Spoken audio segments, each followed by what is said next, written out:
Hey, everybody. I'm going to make sure that you can see you because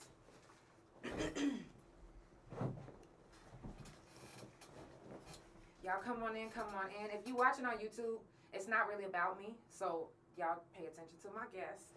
If you're watching on Facebook or TikTok or Bigo, it's about my guest today. Period. So, Bigo, I see you. Y'all come on in. It's the Couch Chronicles where it ain't no fucking limits. Without further ado, we're going to go ahead and get it popping. Get it popping.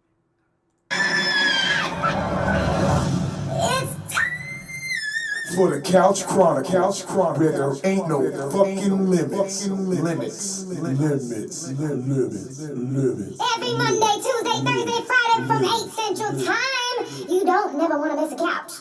Trust me, it ain't no fucking limits. I said none. Like I said, it's the Couch Chronicles where ain't no fucking limits. I do this every Monday, Tuesday, Thursday, and Friday from 8 Central Time. Follow Couch Chronicles No Limits on Spotify, Pandora, THA Couch on Facebook, TikTok, and Bigo. Couch Chronicles No Limits on Instagram, and my main YouTube Instagram and my .coms, which is THA Real JANELL and THACouch.com. Period. Make sure that you follow my guests on all social media. Okay. Evin DeShawn, is that what's your Instagram name? DeShawn on DeShawn Styles on Instagram. DeShawn Styles on everything besides Facebook is just DeShawn. DeShawn. Mhm. Okay, I thought it was Evin. Mhm. Sorry. That's the full name. If you know me by that, that's cool. Oh, okay. It's gonna pop up either way because I'm the only one, honestly. Facts. Okay, I know that's right. Period. So we're gonna go ahead and get through, get into the interview. So if you're watching, like I said, make sure that you subscribe to the YouTube channel because it won't stay up on Facebook or Bigo or TikTok, but it will stay up on Spotify, Pandora, and the YouTube channel. So whatever you missed tonight, you can always go back and replay it on YouTube. All right. Now, what did you know? When did you know what you wanted to be in life? I feel like I knew early. Mm-hmm. I grew up I'm from Virginia originally, and I feel as if, because I'm so tall, like people used to put like, oh, you gonna be a basketball player, you gonna be an NBA player, stuff like this, and I was not. Right. I was not that type of girl. Right. Like, Right. Let's just be very clear. I was sitting in the corner drawing. Right. Like I was always into magazines, and Right. me and my grandmother, we would listen to a lot of music all the time. So I knew early on that creativity and art were huge parts of what made me happy, especially growing up the way that we grew up. Like it was super hard to keep, like when everybody around you doing football, basketball, and you only grew up around males that only wanted to have that dream. And that's just doesn't suit you. So I knew early on. I would just sit in the corner and just draw every day. Right. Yeah. Wow. Now, how would you describe your style? I feel as if I invent myself every day. It depends on how I feel. Very eclectic, very super out there, very futuristic, very 10 years ahead, very couture. It's a lot of different things. I came up with this new actual definition of myself. It's called Femme King. It's a definition of understanding that you may see me, I may look like I might rob you on the street, but I have different qualities about me that allows me to blur into my masculine side and feminine side, and that goes from my attitude, the way that I talk, my clothing, and everything. So I blur all them worlds together. Wow. Yeah. Femme King. Femme King. I like that. Yeah. Wow. Yeah. Now, excuse me. What type of crowd does your energy attract? Yeah. It's so crazy that you asked that because I literally was just having this conversation the other day. It is wild to see like a DeShawn audience in general because it's like it's the girls, of course, because y'all know I'm gay. I'm the LGBTQIA, the little bit with her. But also I come from the hood too, so all of the hood niggas, the Bloods, the Crips, like it's just like a mesh of everybody, and they come together and it's a melting pot. I'm just like, I don't understand how I can be that person that just walks that center line. I don't question it. I love it. And so when I host a lot of events in Oklahoma, a lot of people are like, "Are you gay?" I'm like, "Yeah," because it be so many people that support me from the east side, the north side. It be Bloods, it be niggas in there throwing up gang signs. I'm like, it's a milkshake of people that come and support me, and I like love that. The milkshake of people. Yeah. And that's just, and I understand that now because that's who I am. Like I'm not this one thing. I'm not just a gay male. I'm a part of the hood. I come from this. I come from a background. I talk these things with my people, and I want to be able to connect with my community and my culture in that type of way. So I love it. Right. Wow. Yeah. Now, how long have you been styling? 10 years. Wow. Literally 10 years as of now, as of this year. That's crazy to me to think about. You never really thought about I how many years did not. Wow. And it literally, I was watching a Rick Ross interview, and he said it takes 8 to 9 years for you to even realize how far that you come into something that you're supposed to be doing for your purpose. And now I'm actually seeing the labels of them. It's like, yo, getting all these random calls and not random, all of these aligned calls for what's in purpose for what I'm doing. I'm like, it makes sense. Right. It makes sense. Right. But 10 years. Everything is happening the way it's supposed to happen. Mm-hmm. Now, what makes a person a stylist? So for me, I feel as if a stylist job is to take. I feel like I'm your therapist, your mentor, and I'm here to actually push you outside of a box that you already see yourself in, and allow you to see yourself physically more deeper than you actually already see yourself. So what I do is that I bring in a team of people to actually see you and put you into a place where you feel good. You want to make sure your body look good, your confidence grows, and also that you are able to see different styles on yourself as well. Like, because if you dress in a t-shirt and jeans all the time, you're only going to think about that when you think about style. If you go outside of something different, or I challenge you and we go a different direction, hey, you've been doing this. How about we look at this color or this type of A-line or this type of pattern? I challenge you to try something different for your body type. And I also put together many looks. It depends on editorial, like commercial. I've done things with Peloton, Balenciaga, Nike, and all these different major platforms. And so I've done commercial stuff, billboards and things like that. So it just depends on what you want. But I also, who I love to dress is like everyday people. Right. That's my favorite. Because everybody think it's about the celebrities and the check and stuff like that. That shit will get you one check, y'all. One check. They dress you for that one award show and it's over. Yeah. Now, if you have a client that's like a mom or a businessman that needs suits and all this other stuff, you get to build their whole You get to build their whole wardrobe from the bottom up. So I love to build lifestyle change for people. That's what I think I do. Oh, that's dope. Period. Now, you joined the creative team for Rent. How did that make you feel? Ooh. I'm not talking about this. So I'll say this: I was honored to be asked, but when I got to the table, I declined. Does that make sense? Because for somebody that is, and this is no disrespect to the profit, the Rent people, the production, or anything like that, I just had to realize it made me realize how far along I am in this. Like, I can't do nothing with $1,000 budget of clothes to dress 20 people. And y'all looked at me like I was crazy. Y'all didn't allow me to bring my team in, my assistant. We sat at the table with all of our white counterparts. I'm not a racist person whatsoever, but we were the only black people there to have representation of us. And us sitting there asking questions about how to be more intertwined with this project, they looked at us like we were outsiders coming from a foreign country speaking a foreign language.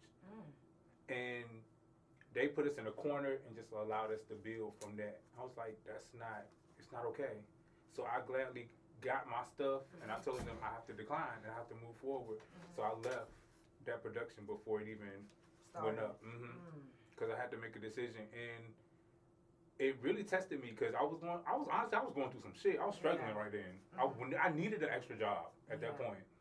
But it was like not for your integrity. Like I don't know. I couldn't work in them type of circumstances either. I didn't need that money. I was like, I don't need this money, and something greater is going to come along. I'm like, if I don't make a decision now, I feel like, honestly, God tests you with things like that to understand, to see what you want to choose, and I chose the right thing, because as soon as I closed that door, 7 other doors opened up. So I'm just like, yo, it happens like that. And I'm just happy that I took me and my team and the people that worked around me, because my team is young. The people that I bring on, I don't bring on people my age. I bring on younger individuals like, to show them that you can do this and you can bring a step along. And I want to show them that you don't have to take that either. Like, if you know the value of your worth and your work, be able to stand on that and walk on. So it was good. I was happy with the offer, but Evin DeShawn had to gladly decline. I mean, you got to do what's best for you. Right. Because being put in an uncomfortable situation can drive you crazy. Period. Now, stylists don't get enough credit. How can someone go about getting the support that they need?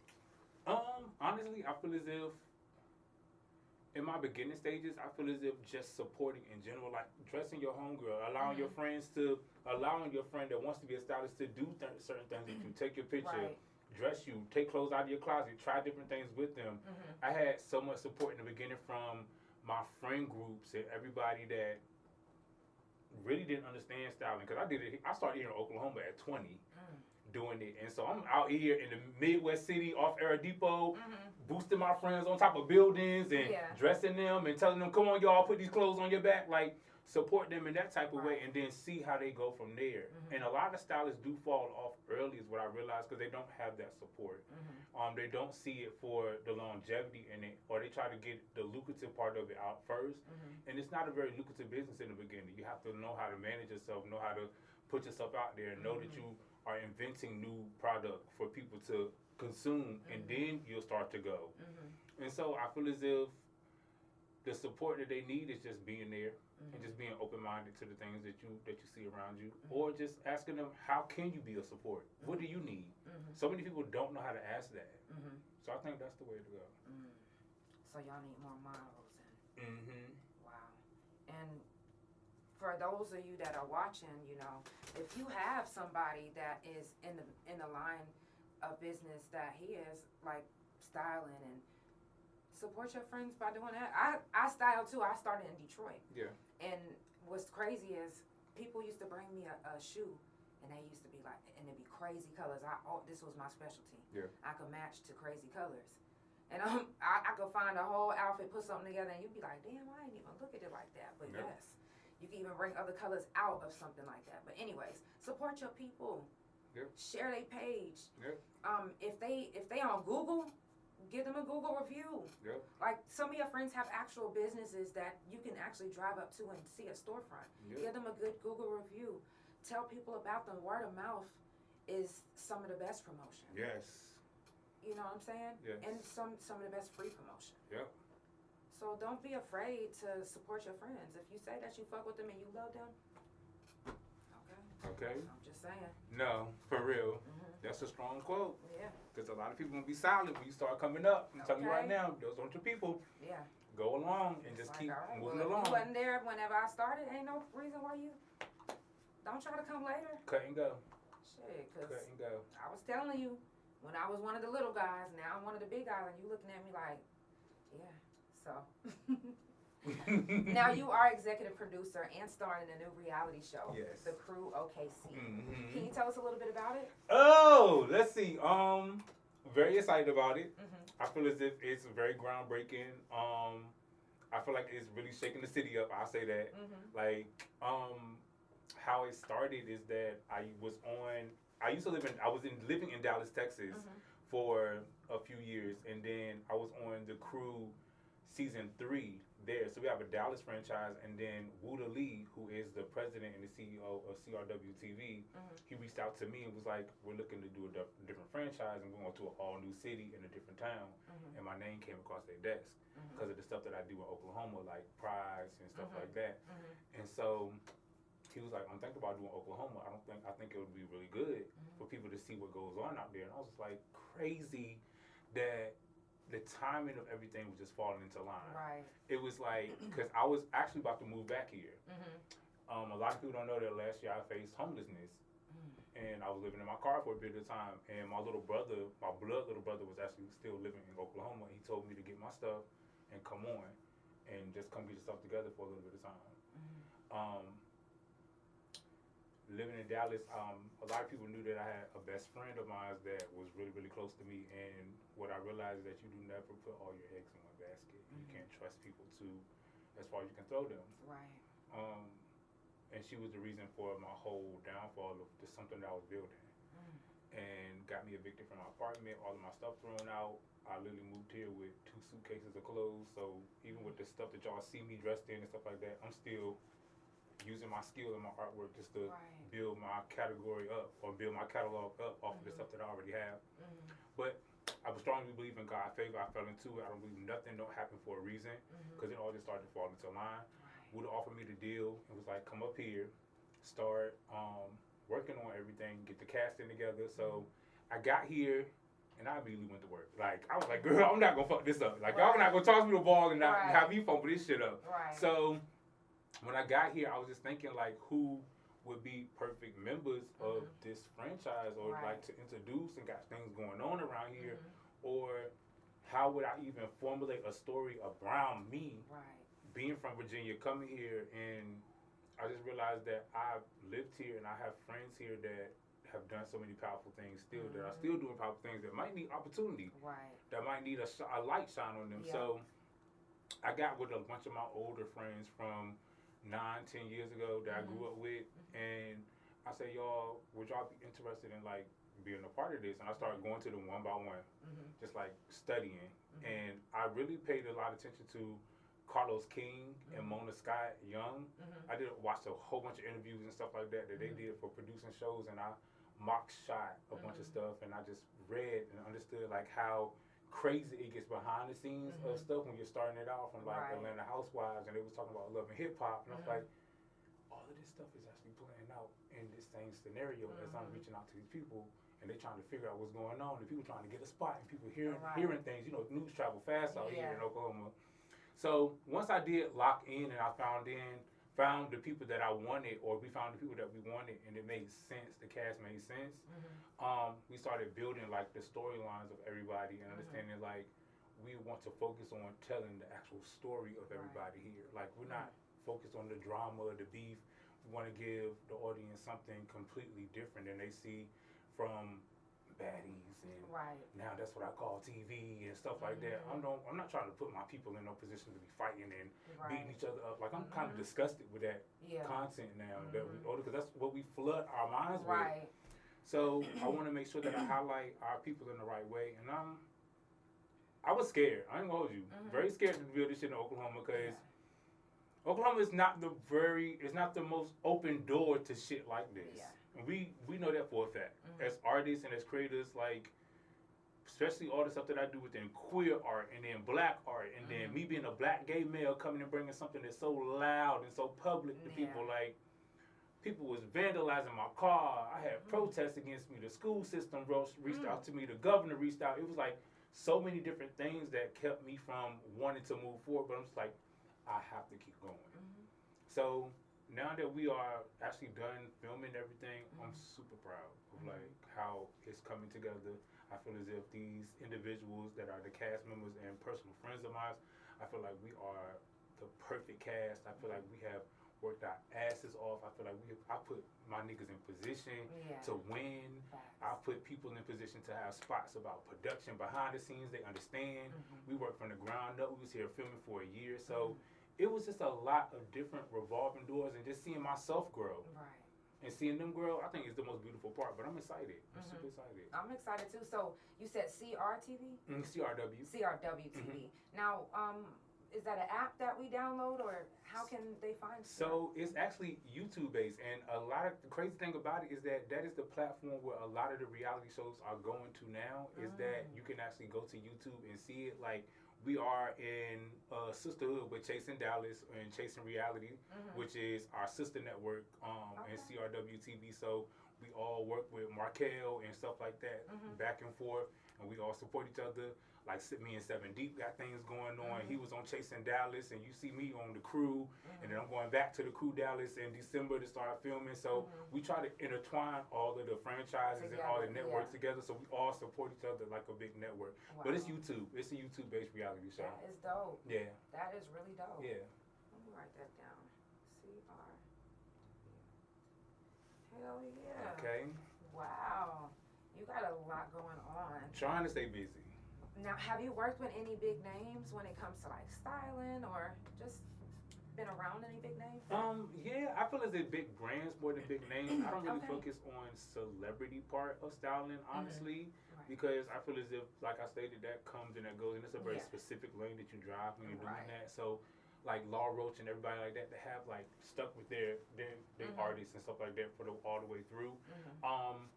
When I was in Dallas, I really worked with a lot of the malls and a lot of the model agencies, and I did a lot of things with Nike, Peloton. I've been on a few brand trips with Cavalli and Dolce & Gabbana, Ferragamo. Like, I worked with Versace, and so it's like some major names that have really reached out and helped us support and build. So I'm always grateful for those relationships that I have. Right. Behind the scenes, Like, those are good relationships. No, please, because them flying dresses and stuff from Paris overnight, Versace Couture, Privé, and all this other shit, girl. This a whole thing. You got to sign your life away for that type of shit. That's dope. I don't got the money for it. You feel me? If you guys are just now tuning in, it's the Couch Chronicles, where it ain't no fucking limits. I do this every Monday, Tuesday, Thursday, and Friday from 8 Central Time. Follow Couch Chronicles No Limits on Spotify, Pandora, THA Couch on Facebook, TikTok, and Big O. Couch Chronicles No Limits on Instagram, and my main YouTube Instagram, and my .coms, which is THA, real JANELL, and THACouch.com. Girl, you've been doing this for a while. You've been doing this for a while. You got that down pat. You've been doing this for a while. Yes, and I love it. Good. Y'all make sure you follow my guest on all social media, Evin DeShawn. And your your Insta. Do you have Twitter? No, you ain't got Twitter. I do get into the dark web. No shame. I do get into the dark web. It's FD Styles on everything. FD Styles on Twitter, TikTok, Instagram. Snapchat is Danity DeShawn, and Facebook is just FD Sean. Everything is FD Sean. Well, and it's gonna be the first one that pops up. There you have it. Hey, wifey. That's my wife in the comments. Yes. Shout out to everybody that's tuned in on my couch potatoes, even the ones that come back and rewatch and re-listen to the couch. Yeah. Make sure if you're watching on YouTube to hit the like button. Share the live wherever you're watching from. Hey, Big O. Oh, you can't see. Let me turn you over this way, because I have to turn my whole chair a little bit so I can get better. It's okay. I don't want the neck to. I don't want nothing to happen to the neck. We just don't know no more injuries. Right. Okay. Right. We want to wait till some money. You feel me? Facts. Hello. Now, can you tell everybody what's the difference between a get ready with me and actually styling? So, again, you are going deep. You are going deep. You are going deep. You are going to get me shunned because you already know that them girls are in the comments windmilling me up about that TikTok. So, I recently put a post up and on TikTok that's kind of went viral about how some people do not have the eye. The eye for fashion, okay? Like you were saying earlier, like you was like putting colors and stuff like that. People do not have the eye to do that.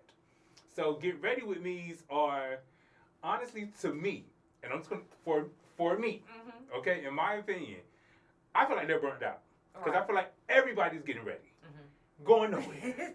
Everybody's getting ready and going nowhere. Right. And we all getting ready with the same stuff. We all look like we done came out of a factory at this point. So fashion has gotten so boring as an industry now because of that. And because of fast fashion. Let's just be honest. So get ready with me's are a great way to see people that you admire their style, do things, but do not take that fully in as like, oh my God, I want to be just like her. Right. Because they're not influencing style, if that makes sense. So get ready with me's are personable. Like if that's your homegirl, that's my cousin. My cousin be dressing y'all, and I just like to see her put this shit on and That's all good and great. Like now, other people that do actual fashion content and are actually sitting there letting you know, like, I got this product from Amazon. I got this from I got this from and they're talking about the structure, the silhouette, the breakdown. Why I'm putting this on with this. Why I have this over my shoulders. Why I'm layering this with that. They're educating you. And I feel like fashion and styling to that level is supposed to educate you on how to put something on. Because anybody can dress. But nobody can style. Everybody cannot style. You can put a shirt on, and even me today, I'm here, masked up, head. This is styling. Yeah. Okay? Anybody else do this? They would have came in here just regular, just, every day. But no, that's getting ready. Like, I'm coming somewhere. I have a brand that I'm supporting within myself. And a lot of people don't have a brand that's attached to the get ready as well. So you just getting ready to go where? The Sprouts? You get ready to do what? For Sprouts. Okay? You get ready to do what? Right. Wow, because I do see a lot of people doing those. I think, cool for content, but yeah, you're right. Where are you going? Yeah, where are you educating us to? Yeah. You're not. And there's so many of us that are not getting educated no more. So I hate it. I absolutely hate it. Now you make music as well. Can you describe your sound? Girl, you are deep. You are going deep. My sound is very, how can I say this? It is a mix of all the worlds in one. I would say this because my voice is, I sing, I rap, I commentate, I produce, I do ballroom, and I try to mix all of these different things into one world. Right. And I'm still trying, honestly, I'm still trying to figure myself out as an artist. And as I'm working with other artists, like my favorite person in the world is Pharrell and Missy. They are my inspirations, and Kanye. So I'm trying to not box myself in to just be like, it's all about me. Yeah. It's all about me. When I can drive the lane and produce, I can make sounds, I can mix things, I can just figure other things out and maybe serve it to somebody else. But for me, my sound is empowering. I like for making people move. Yeah. I like to shake it up because I'm from the hood. I do rap about little gangsta ghetto shit sometimes and hood shit. Like, I can't help that. But the ballroom stuff, so it get a little gay. And you know, I try to intertwine the ballroom stuff into it. So me and my friend 7 Deep, we really have this whole new genre of sound that we building, like the Fem King whole thing. That's our thing together. Wow. So we just trying to figure out like how we're going to push that to the forefront because people love it, they adapt to it, it makes people move, it makes people feel good. But how do we box that thing up and package it the right way? So we in the lab trying to figure that out, but I don't try to box myself in with nothing. So I might sing, I might dance, I might rap, I might do a little bit of this, a little bit of that, but my sound is all over the place right now. Wow. It's okay, you know, because once you get your sound to where you want it, you're going to be unstoppable. Please. Now, who or what, besides, you said Pharrell and Missy? Anybody else your musical inspiration? Oh, my God. Stevie Wonder. Okay. Love Stevie. People will gag, but Erykah Badu and Amy Winehouse are two of my favorites. Somebody that I really love is just the pen of, I love Money Long so much. Like, I love her as a writer and a producer. I'm into producers. And controversial as it is, I really do, though he is going through something right now, I really love Diddy. I really love Sean Diddy Combs as far as, like, an artist and a producer. All the other allegations, stuff like that, I've learned to separate the two good. Beyonce, Jay-Z are my tops, and Rick Ross. So I have a lot of fabulous. I've never heard anybody speak on, like, Diddy being their favorite anything. I want to get into that. I'm blown away. We can. I'm blown away. We can. Like, explain. So I grew up in a time where you would see Bad Boy. Like, I'm from Virginia, so Virginia, I feel as if it's a melting pot between New York, because we got all the New York sounds, and then we get the Atlanta down south sounds, and we just right in the middle. So we have our own eclectic beat of how we gather things, and just seeing him and the way that he expressed himself through fashion, through music, all these different lanes of different things, I just always was so captivated by that. And understanding that you don't have to just drive one lane. You can be a producer, you can be an artist, you can be a rapper, you can build a group together, you can do all these different things, but do it to the right. I'm learning from his mistakes that you can do it to the right ability, though. And I've always wanted to be a mogul. Like, I know that for a fact that I'm going to be a mogul. Like, I want to be, there is not a bunch of black gay moguls. It's like none. So you said it. I'm screaming on the inside. I'm screaming on the inside. So if I have to be the next after somebody has done and jumped off the deep end, I would gladly take that position. Y'all can give me all of the funds, all of the money, and I want to put people in the position in the right way. So learning from mistakes of that blueprint, and I feel like there's a blueprint there that is needing some fine tuning, that needs some rebirthing, that needs some understanding. Not studying so much, because we've seen it play out, and it makes sense. But you can't deny that he is a man that did elaborate things, great performer, put great like fashion and things together. There were moments of great things, but now that we're figuring out that those were cover-ups for certain other things behind the scenes, I choose not to participate in stuff like that. And as I'm building my brand, but I see it as a blueprint for stuff that I can do and do it correctly moving forward.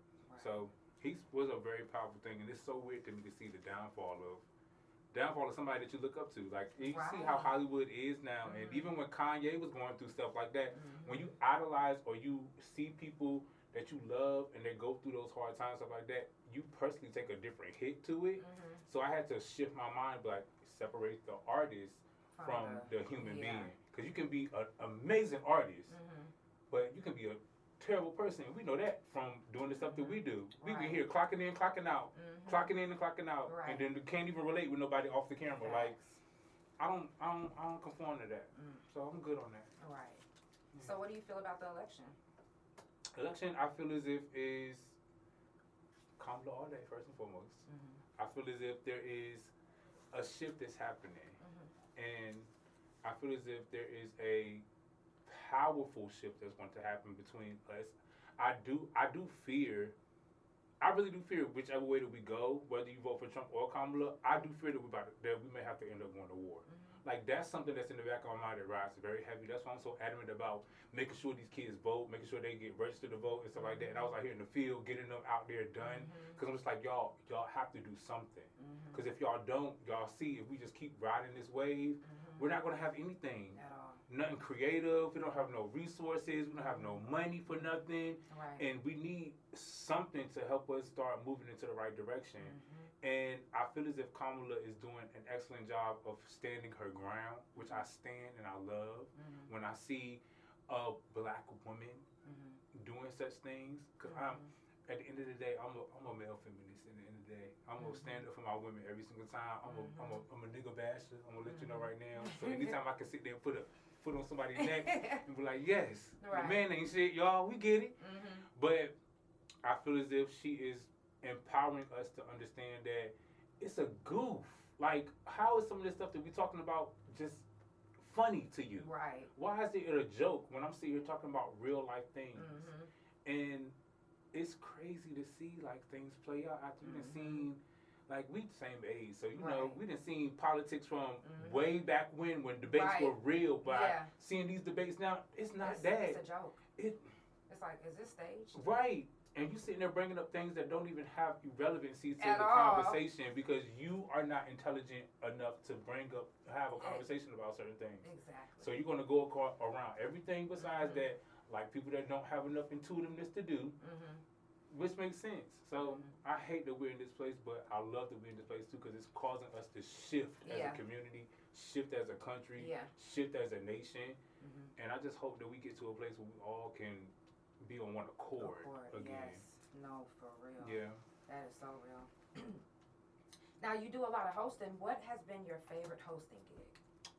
The club. I'm not gonna lie. I'm gonna tell you right now. I do the club, like the club. Yeah. I'm talking gay, straight, your grandma cookout, all of that stuff. If I can get a plate and a bop, baby, I'm there. Yeah. I think the club is the best thing, even though the club scene has really have died down over the years. But I feel as if that's how I really got a lot of my start too, just doing the music stuff or like understanding how to make connections with people. Is because I took the club circuit. And a lot of people don't take that route. It's a very old school route of doing things and promoting yourself.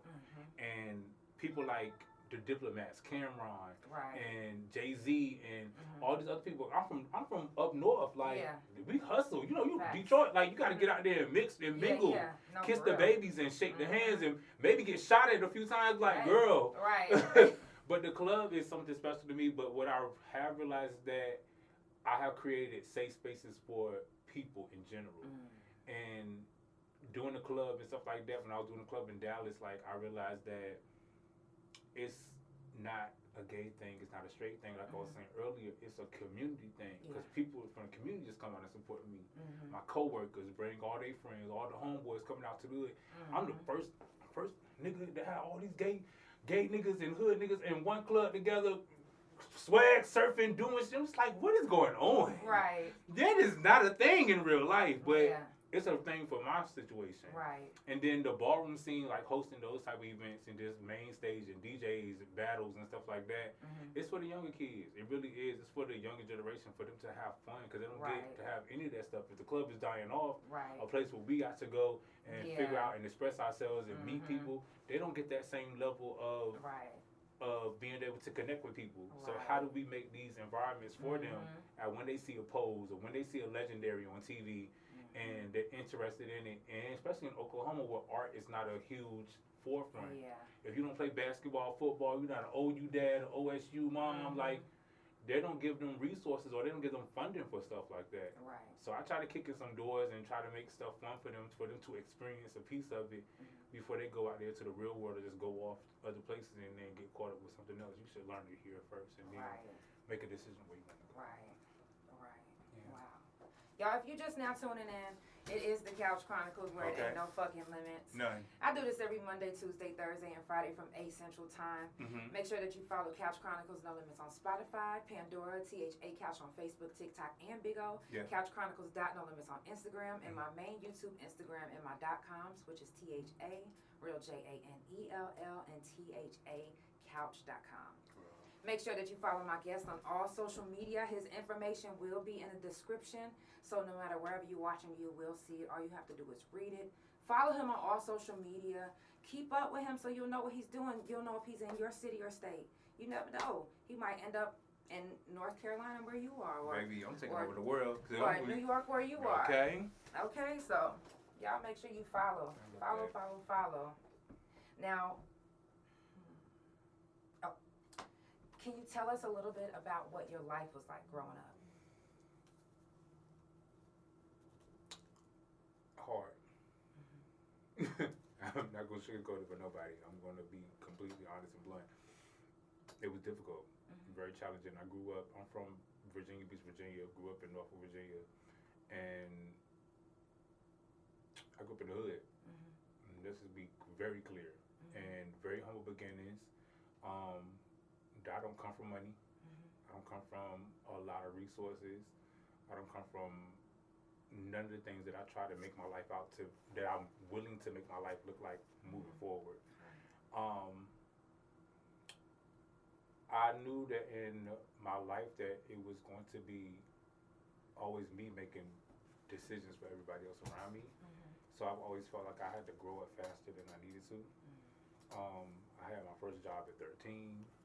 I seen my mother go through drug addiction, detox in front of me, many evictions, not having a place to stay.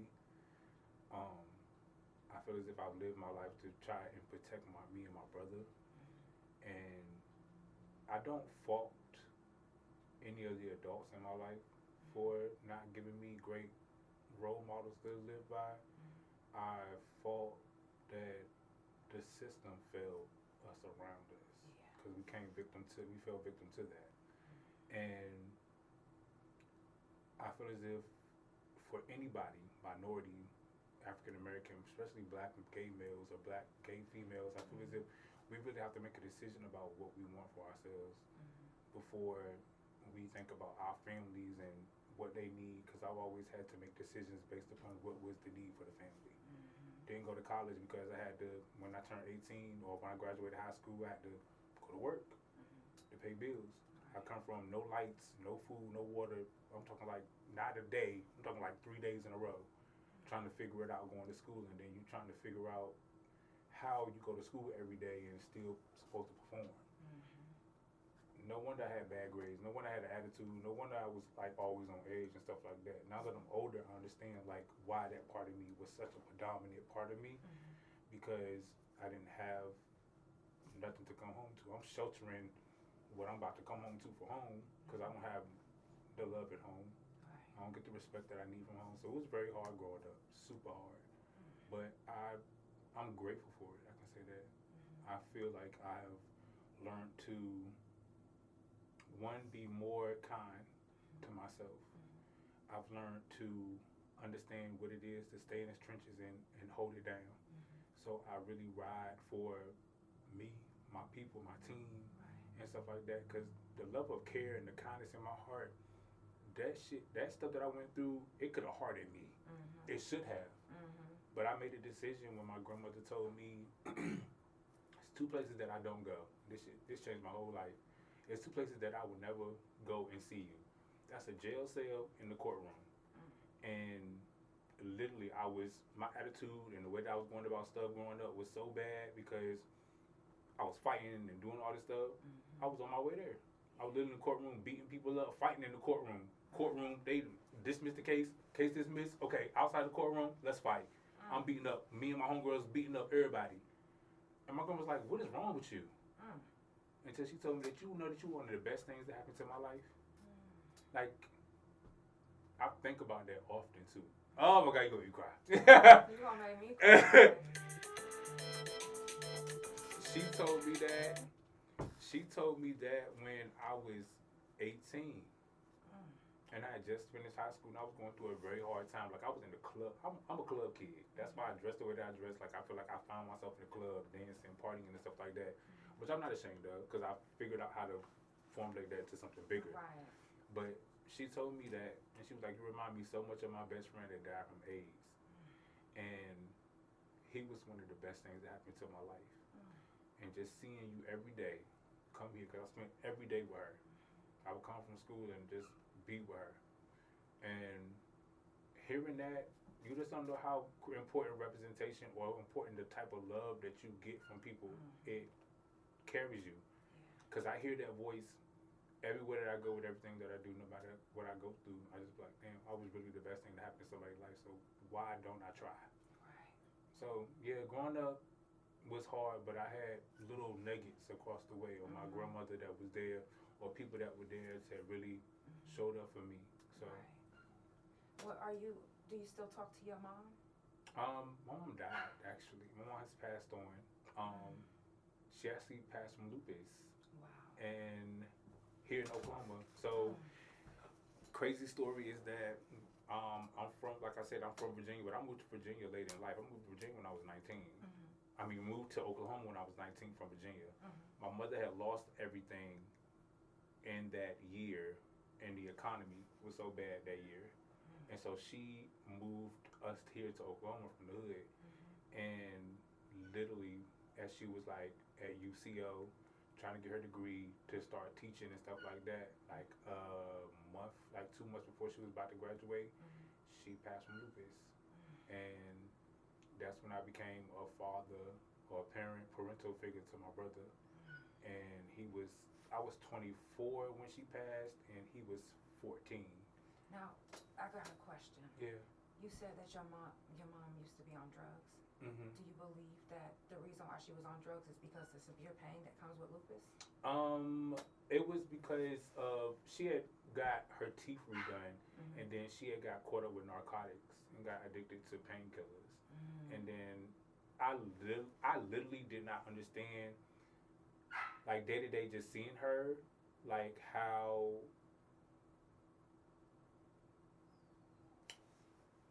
it took me a while growing up, like understanding that there's two versions of her that I seen.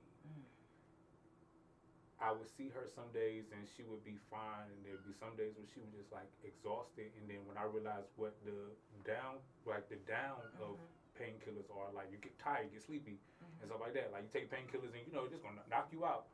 So us being in a car together, her driving and like falling asleep at the wheel and like almost crashing me and my brother into like cars and stuff like that.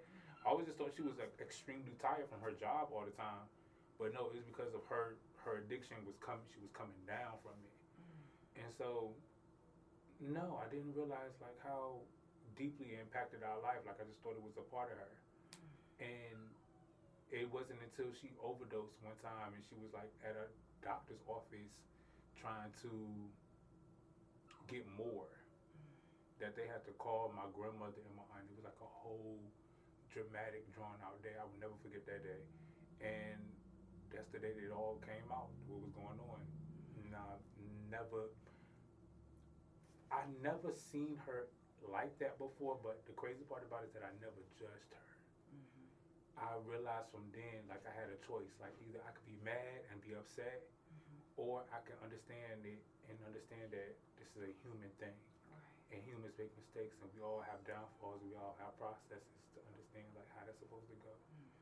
So that's the road that I chose. I chose to be more on the opposing side than fuck you and all this other stuff. Like, I want to help you through this. Like, how can I be here for you? Right. So, wow.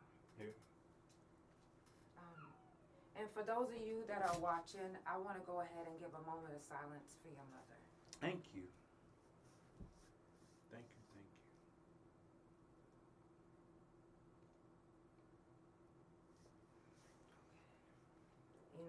I have lupus myself, and Yeah. I always tell people anybody with lupus is a ticking time bomb. That means that we can die at any time. Yeah. Doesn't matter if it looks like we're doing good. Doesn't matter if it looks like we're doing our worst.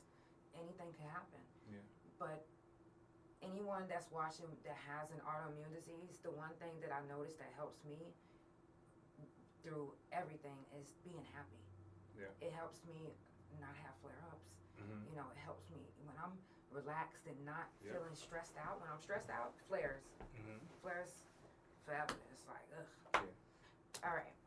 Now, you guys, I got a few more questions if you still got Girl, time. we got time. And- We just here. Okay. We just having a good time. Okay. I'm having a wonderful time. Now, how did you get over the grief, though, from losing your mom? To be honest, I really feel like, honestly, you never get over it. Okay. I'm just gonna be completely bluntly honest. It hits me in the most weirdest ways and times all the time, cause I'm like trying to figure out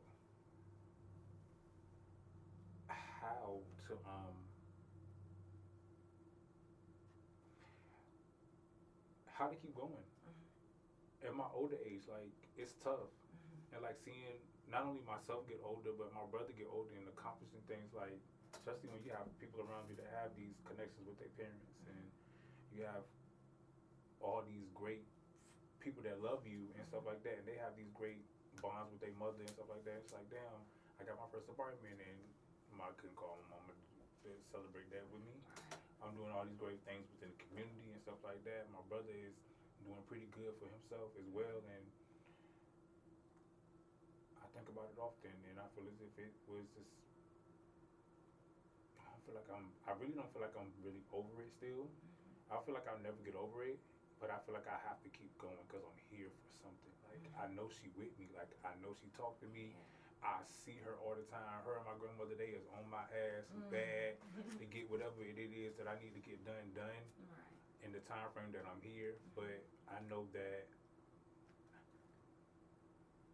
it's crazy. I tell people this all the time. Like, I'm completely fine with going on to my next life. Does that make sense? Yeah. Like, I've done not enough, but I've done a lot here. Yeah, I know exactly what you mean. And I'm at peace when that time comes, as far as that, because I know when I get there, I'm going to see them again. I want to be there with them. I want to hear how, are you proud? Are you happy? Did I do things right? Did I do good with my brother? Like, I want to hear that from you directly. I see you reflected in the stuff that you blessed me with in life, but I want to be able to have it in a more tangible conversation. So I know that's, exactly what you mean. yeah. I felt that. I felt that real heavy. Yeah. Now, have you ever experienced a time where someone wouldn't work with you or you missed the opportunity because of your sexual preference? Yeah. Yeah. I feel as if people judge it off of more so just how big I am. Like, I'm 6'7", and I look like Elmo sometimes. Like today, I look like like I put on, and I feel like certain people turn their nose up at the character of DeShawn Styles or the persona that I have in front of me, or the armor, because fashion is armor to me. And I feel as if they don't understand the value in the conversation or the relatability that we can have within relating with each other. So a lot of people miss out on that just based off of that. And because I've had to learn how to, more so it was more not my sexuality, but how I package my product. Because it took me a while to get to a point of being able to understand you don't have to be the most hood nigga in the room talking the ghetto shit at the table. You can talk like a regular person. Right. And then when you go leave out of this door, you can go back to that. Yeah. Like, and it not be code switching, or it cannot be that. You can be all of these things at once. And so when I started realizing that is when more opportunities started coming. But I definitely played my role going in there. Heavy on the lip gloss, heavy on the face beat, because I was a different version of myself many years ago. There's been many versions of this. Yeah. Let's be very clear. This girl has been many times. Right. So walking in some of these rooms and not understanding how to hold myself in a professional way has be like, oh no, we good. We good. And I understand now. Yeah. Because, girl, who want to see you go in there with all of these? I was doing nails and stuff like that before nails was cool. Yeah. Before all of this stuff is cool. Now, like, girl, calm it down. you are ruining this for us. So, yeah, I done missed out on a lot of stuff because of that. I ain't gonna hold you. But I had to understand, like, girl, it's a time and a place for that, especially in business. Right. Like, business, like, you can go in there, you can hold it down. Right. And then you can be going to other places where we having great conversations. We can talk like this and still get business done and stuff like that and be more relatable. So, it's many things that can exist. Right. Yeah. But That's yeah, I dope, can definitely though. have some things. I can definitely have some things, okay? That's dope, though. Now, do you feel like you know who you are as a person? You said you don't know really who you are as an artist. Yeah. But do you know who you are as a person? I do. I feel as if that's crazy that you're asking all the right shit, because this year I really figured it out. Mm-hmm. I was like, wow, I'm really here, and what I tell people is that this is not my life. Mm-hmm. And when I realized that is who I am, at the same time, like, I am literally a great friend, a great brother, a loving person, a caring person. I can be an asshole. I can when you rile me up. Don't poke the bear, because I'm a nice bird. I'm a nice bird until I'm not. Facts. So don't poke me. But then when you poke me, then we're gonna get rough. Like, it's gonna get nasty, and I can go to jail. Right. Like, it's easier for me to go to jail and do all the hood shit that I love to be around, because I'm a hood nigga. Like, at the end of the day, I know I am. I know that's my environment. I get it. Right. It's more challenging doing this. Like, waking up every day and putting my 4 feet to the front and understanding. When I say 4 feet, because I'm a dog. Put my 4 feet to the front and walking this path to create, to open doors, to build community, to talk about culture, to talk about my life. When I can just be bitter, mad, and be shooting up the block or be selling drugs. Like I was doing at one point in time.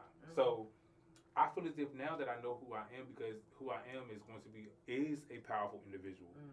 Is going to be a powerful individual and going to continue to be a powerful individual. That's what I tell myself every day.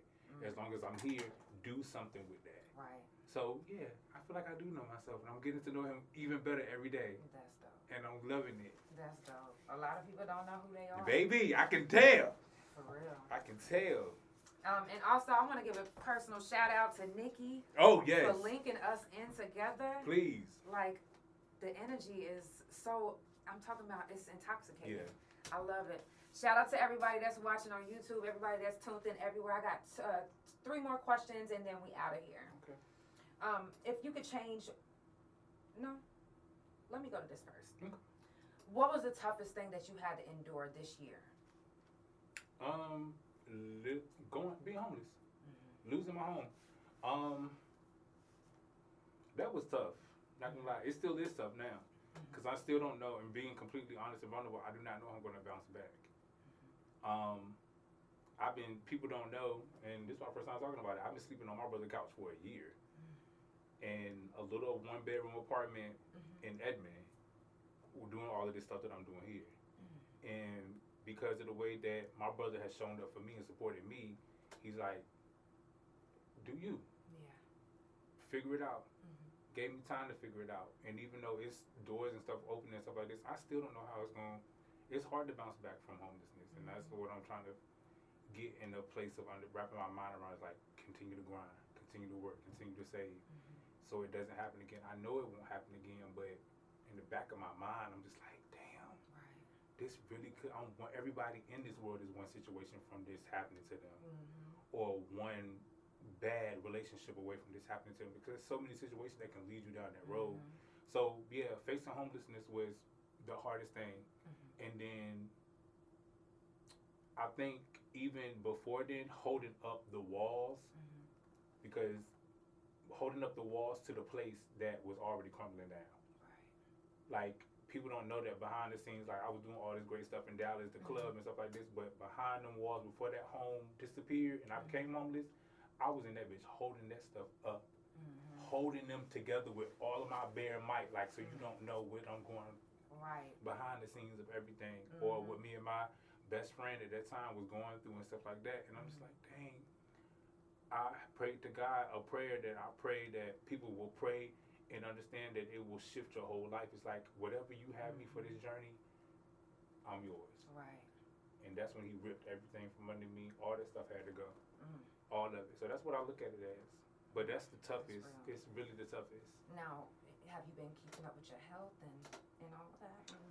Yes, I have. Extremely. This is my first time talking about it because it will be on the show. I have been going through stage 3 kidney failure this year, which I was recently diagnosed in June. And as you were saying, like, Nikki, she was one of my nurses at the hospital when I found out. And that has been very rough for me. Going through dialysis and, like, the wear it takes on your body. Yes. Like, trying to wake up every day and, like, being disabled and trying to not let that be, like, a badge for me. Like, I'm still trying to get up and do stuff and go places and stuff. Like, I literally just had surgery on Monday, and I'm sitting here right in front of you, like, bandaged up, all of this stuff, like, trying to figure out, like, what is the next thing for me. I feel as if God is making me heal myself from the inside now. Yeah. The outside is good. I feel good about myself, but he's just like, let's get these other things together. So that way you can go and do the rest of what I need you to do for this mission. And I'm sure it gets hard when you want to do the thing that you love, but then your health gets in the way. Girl. And it's not something that you did on purpose. It's just something that happened.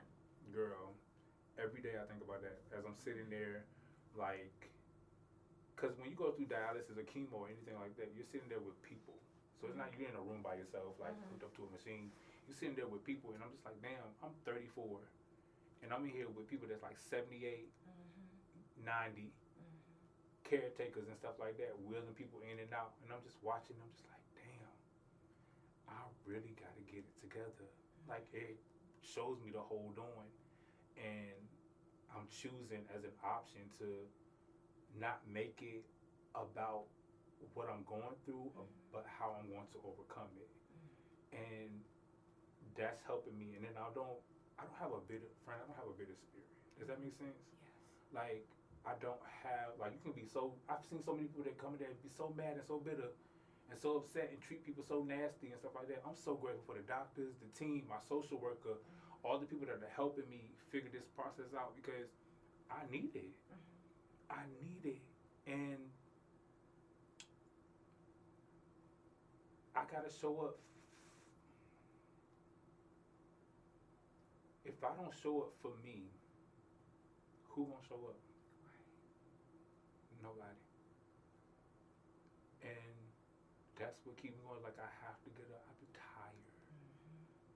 And I know you understand with lupus and everything. I know for a fact you understand, because I've seen that play out. I be tired.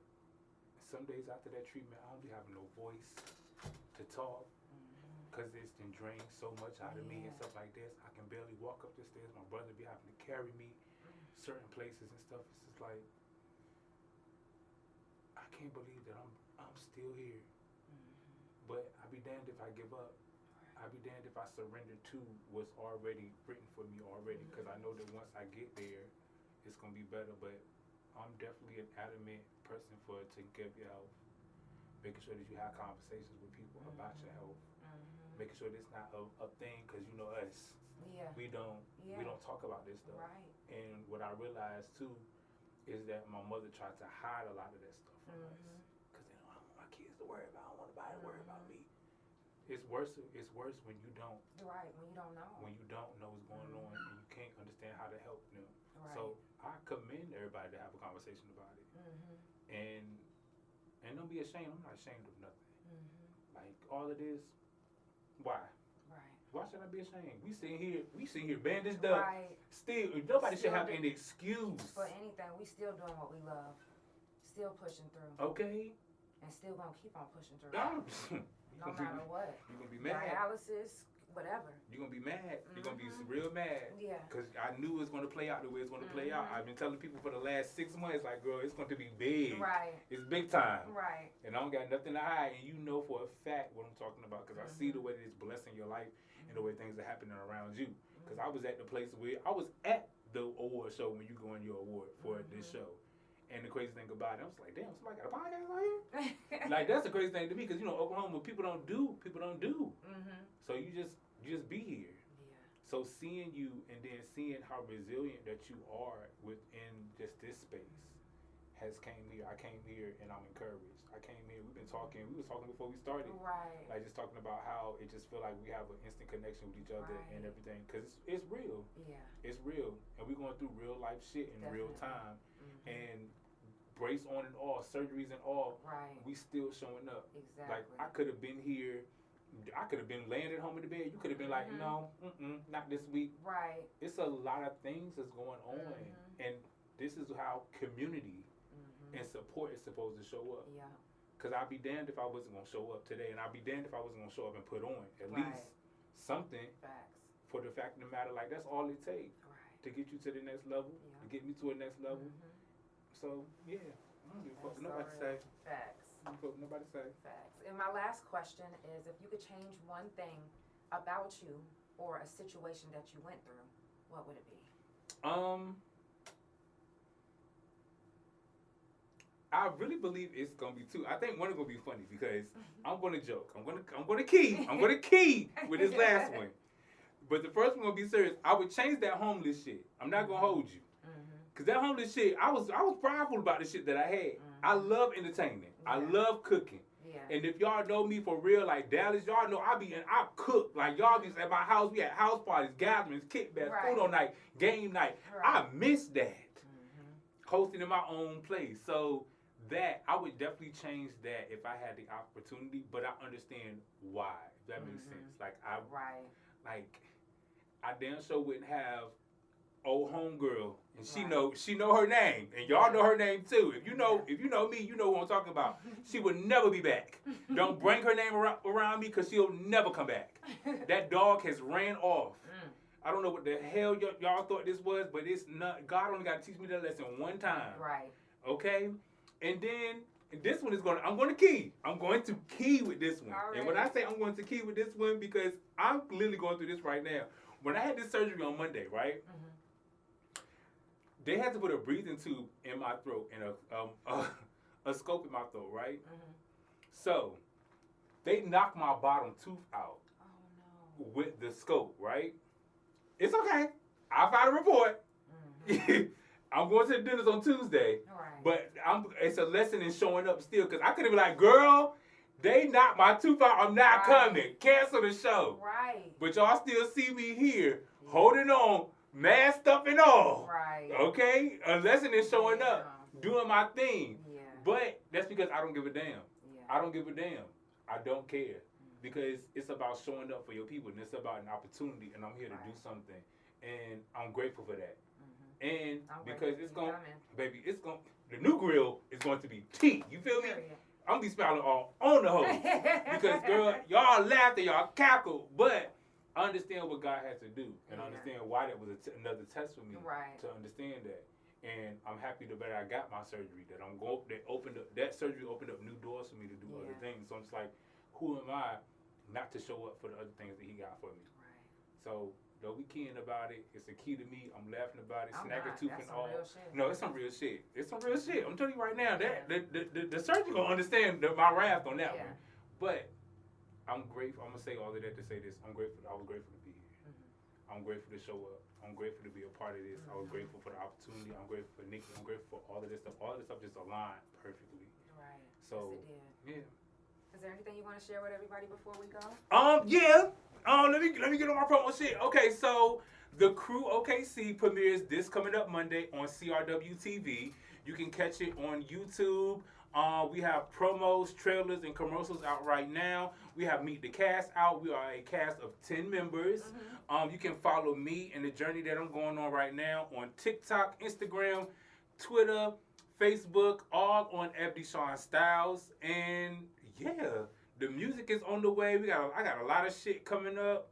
I'm about to be on my way back to Dallas. They don't know that. I'm about to be in Dallas in December, from December to April, working on some things. The new season of The Crew Dallas is coming out later next year, at the top of next year. And then y'all gonna gag at some of the stuff that I got already on the contract in the books with some of the people that I'm working with. I cannot wait.